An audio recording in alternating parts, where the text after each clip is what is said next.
বিএনপিকে নিয়েই মরবো, বিএনপিকে নিয়ে। অভিনেত্রী রিনা খান, তিনি বাংলা চলচ্চিত্রের খুব পরিচিত একটি মুখ, যিনি বিএনপির রাজনীতির সঙ্গে জড়িত থাকার কারণে আওয়ামী লীগের বিগত 16 বছরে বিভিন্নভাবে হেনস্থার শিকার হয়েছিলেন। আপসহীন নেত্রী বেগম খালেদা জিয়া এবং শহীদ প্রেসিডেন্ট জিয়াউর রহমানের কাছে এতটাই জনপ্রিয় ছিলেন যে তাকে সাইকেল গিফট করেছিল শহীদ প্রেসিডেন্ট জিয়াউর রহমান। তিনি প্রায় 600 চলচ্চিত্রে অভিনয় করেছেন। সব মিলিয়ে তিনি 700-ও অধিক চলচ্চিত্রে অভিনয় করেছেন। তার আসল নাম সেলিনা সুলতানা, কিন্তু খল চরিত্রে অভিনয়ের জন্য রিনা খান নামে অধিক পরিচিত।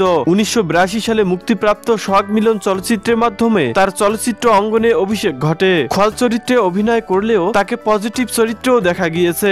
ব্যক্তিগত জীবনে রিনা খান আলতাফ হোসেন কাজলের সঙ্গে বিবাহ বন্ধনে আবদ্ধ হয়েছেন। এই দম্পতির 2 ছেলে সন্তান রয়েছে। তবে এখন আর সিনেমা অঙ্গনে তেমন কাজ করতে দেখা যায় না 90 দশকের জনপ্রিয় এই অভিনেত্রীকে। তবে রিনা খান সম্পর্কে আপনার মন্তব্য কি? কমেন্ট বক্সে